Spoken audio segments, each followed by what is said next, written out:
আমি মহাপণ্ডিত উগ্রপতির পুত্র আয়ান মহর্ষি দুর্বাসাকে আমার গুরু হিসেবে স্বীকার করছি।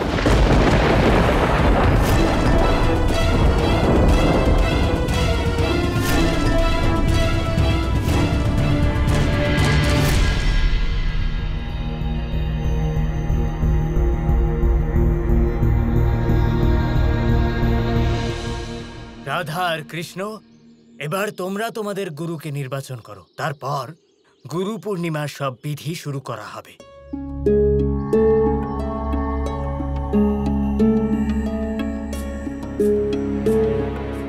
আমি জানি এখানে সব থেকে মহান ব্যক্তি দুর্বাসা মুনি।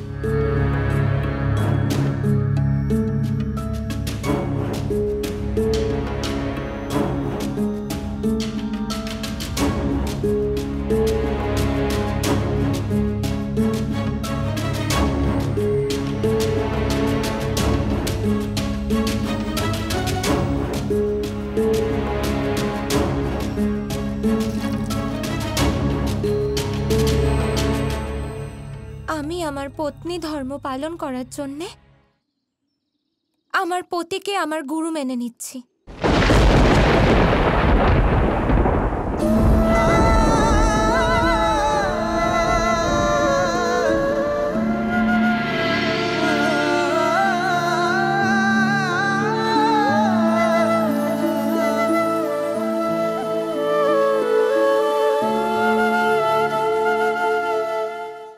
ব্রাহ্মণদেব, আমি আপনাকে নিবেদন করেছিলাম আপনি যেন রাধার কথা শুনে আহত না হন।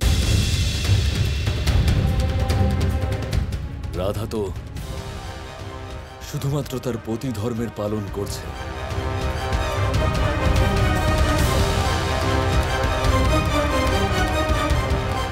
তাই না কৃষ্ণ? তাই আপনি দয়া করে ওকে ক্ষমা করে দিন। এমনিতে তো এই আশ্রমে এতদিন মহর্ষি দুর্বাসাকে ছাড়া কাউকে নিজের গুরু বাছিনি আমরা, কিন্তু পত্নী ধর্ম নিবারণ করার জন্য আমরা এটাতে কোনো আপত্তি জানাবো না। আমার দৃষ্টিভঙ্গি বোঝার জন্য আপনাকে অনেক অনেক ধন্যবাদ। কৃষ্ণ, এবার তোমার পালা।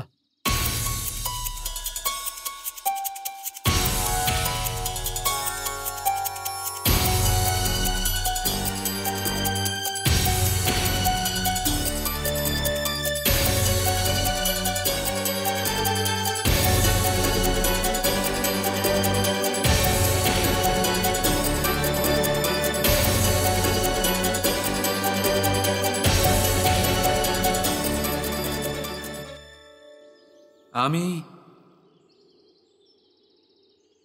রাধাকে আমার গুরু বেছে নিচ্ছি।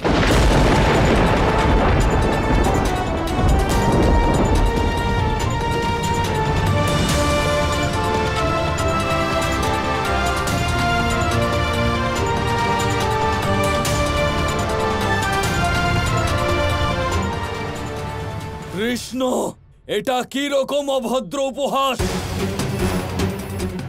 তোমার এত দুঃসাহস! ভুলে যেও না দুর্বাসা মুনির আশ্রম এটা, আর তুমি একটা সামান্য কন্যাকে গুরু নির্বাচন করছো। সাবধান কৃষ্ণ, দুর্বাসা মুনি তোমাকে তার ক্রোধের আগুনে ভস্ম করে দেবেন। কৃষ্ণ, এটা কিরকম মূর্খের মতো ব্যবহার করছো? নিজের কথা ফেরত নাও এক্ষুনি, এই মুহূর্তে। ধনুক থেকে বেরোনো তীর আর মুখ থেকে বেরোনো কথা কোনোভাবেই ফেরানো যায় না। ব্রাহ্মণদেব, আমার জন্য গুরু সেই যে আমাকে প্রেমের সঠিক অর্থ বোঝাতে পারে, কারণ এমন গুরুর কাছেই আমরা নিজেদের সমর্পিত করতে পারি। আর প্রেমের বাস্তবিক অর্থ তাকে তো সমর্পণই বলে। তাই যার যার থেকে আমি প্রেম শিখেছি সেই আমার কাছে গুরু, আর সবসময় গুরুই থাকবে ব্রাহ্মণদেব। আমার মা, যিনি আমাকে মমতার প্রেম শিখিয়েছেন, আমার নন্দ বাবা, যিনি আমাকে পুত্র প্রেম শিখিয়েছেন, আমার বলরাম দাদা, যিনি আমাকে ভ্রাতা প্রেম শিখিয়েছেন, আর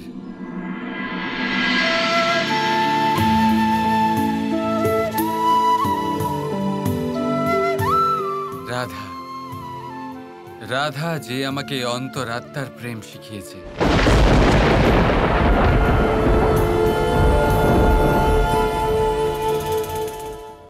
সেই জন্য সবাই আমার কাছে গুরুর মতো, কিন্তু যেহেতু এখানে শুধু রাধা উপস্থিত আছে, আমি রাধাকেই আমার গুরু বেছে নিচ্ছি। নিজের কথা ফিরিয়ে নাও কৃষ্ণ, অন্যথা দুর্বাসা মুনির ক্রোধে পুড়ে ভস্মীভূত হয়ে যাবে তুমি। দেখুন, মহর্ষি দুর্বাসা আমাকে যা শাস্তি দেবেন তা আমি মেনে নেব।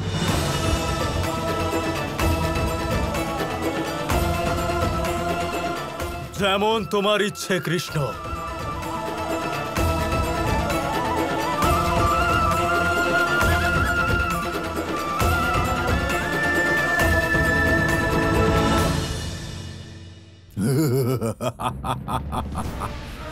ভাগ্য আয়ানের সঙ্গ দিয়েছে।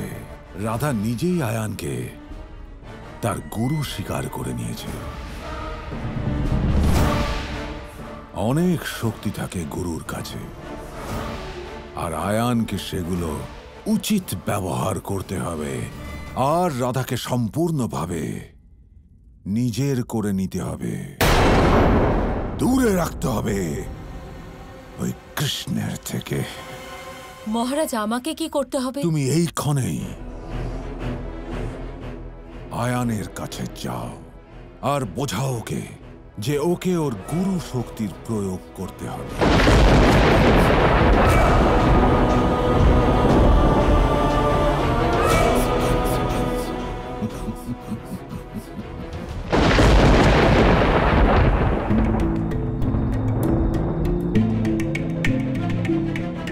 কৃষ্ণ,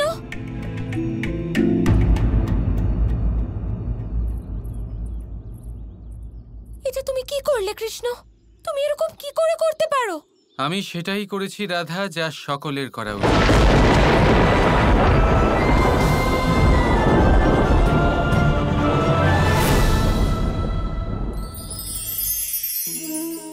প্রেম, প্রেম কি তা সকলে জানে। সামান্য রূপে এই প্রেম আকর্ষণ দিয়ে শুরু হয়, আর এর মধ্যে খারাপ কিছুই নেই। গুরুত্বপূর্ণ কথা হলো এটাই যে এই প্রেমের লক্ষ্য কি। যাকে আপনি প্রেম করেছেন তাকে পাওয়া, নাকি না পাওয়ার জন্যে নিজেকে বিচলিত করে সংসার থেকে মুখ ফিরিয়ে নেওয়া। যদি কেউ এই দুই বিকল্পের মধ্যে একটাকে বেছে নেয়, তাহলে আপনাকে বলে দিই, এই দুটোই প্রেমের অন্ত। প্রেমের আসল অর্থ হল সমর্পণ, সম্পূর্ণ নিঃস্বার্থ সমর্পণ। এমন প্রেম যাতে যার সাথে আপনি প্রেম করেছেন তাকে পাওয়ার প্রসন্নতা আপনার লক্ষ্য নয়, যাকে প্রেম করেছেন তাকে প্রসন্ন করাই আপনার লক্ষ্য হোক। এই প্রেম ঈশ্বর। কিন্তু যদি এই প্রেমে সম্পূর্ণরূপে সমর্পিত না হন, তাহলে এই প্রেমের কাঠামো তৈরি করতে পারবেন না। কিন্তু যদি এই প্রেমে নিজেকে পুরোপুরিভাবে সমর্পিত করতে পারেন, তাহলে বুঝে যাবেন এই প্রেমে আপনি ঈশ্বর পেয়েছেন। রাধা রাধা। सर्वः सर्वत्र नन्दतु शतायु पुरुषः। Krishna Krishna Krishna Krishna